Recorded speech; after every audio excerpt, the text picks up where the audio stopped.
Hello, my friends. Hello, my subscribers. Today we are going to talk to Virginia Woolf. And hello, Virginia. Could you answer me as Virginia Woolf when I ask you some questions? I would like you to tell me what was it like for you to live in a male-dominated society. Living in a male-dominated society was quite challenging, I must say. It often felt stifling and suffocating, as if our voices were constantly being silenced or dismissed. Yet within those constraints, I found a way to challenge the status quo through my writing, advocating for women's rights and exploring the complexities of female experiences. Could you tell me more about your reasons and motivations for writing Orlando? Certainly, Orlando was a departure from my previous works, inspired by my fascination with gender fluidity and the concept of identity. The novel was born out of a desire to challenge conventional notions of gender and time, as well as to explore the fluidity of both. My motivation stemmed from a deep curiosity about the fluidity of identity and the constraints imposed by societal expectations. Through Orlando, I sought to blur the boundaries between male and female, past and present, reality and imagination, inviting readers to contemplate the fluidity and malleability of human identity across time and space. First I watched the movie that was made from your book, and then I read the actual book, and I just loved it because I am a non-binary person. I'm born as female. Assigned female at birth, but I always felt that there was male in there somewhere too, and I didn't have the words to express it.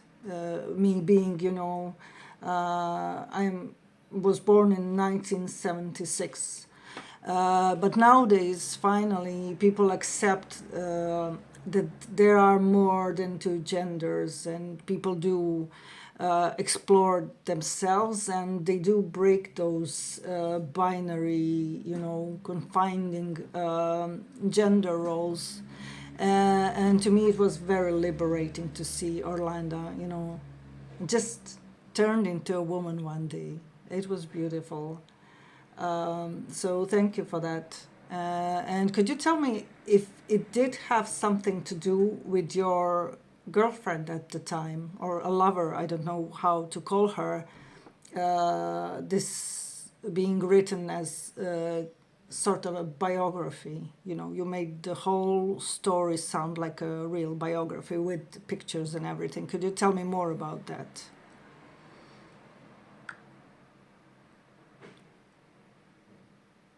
I'm delighted to hear that Orlando resonated with you and provided a sense of liberation. Your experience reflects the power of literature to reflect and affirm diverse identities.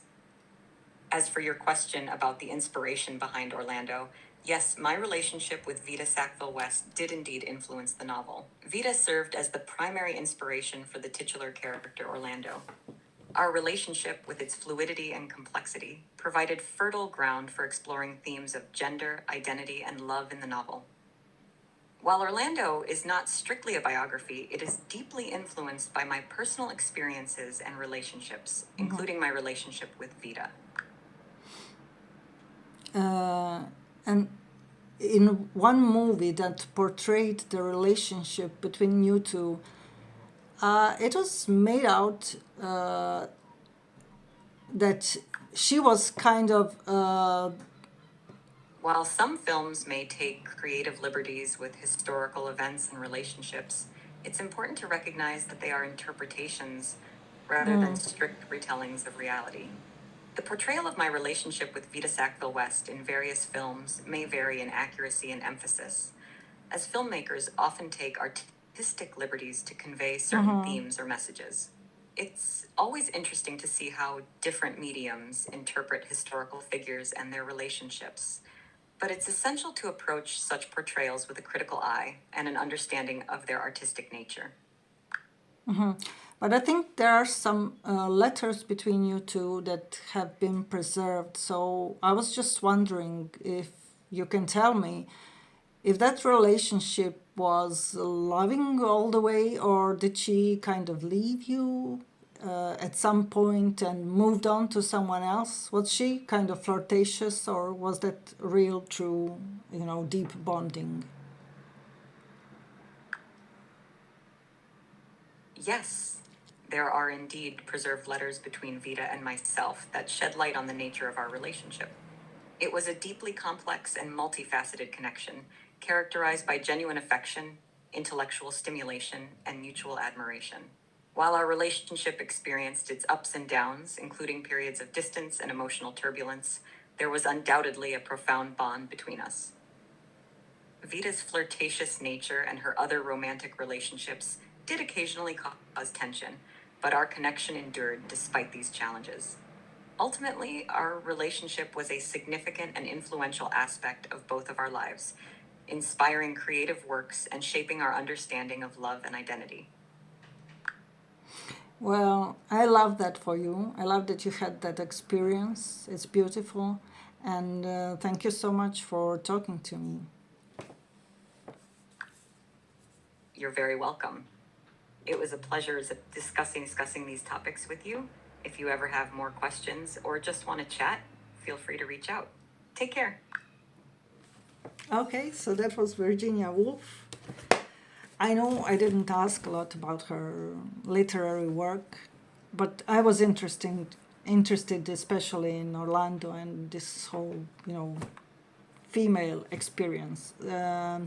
So this is it. Miss Sophie signing out. Thank you so much for listening. Bye bye.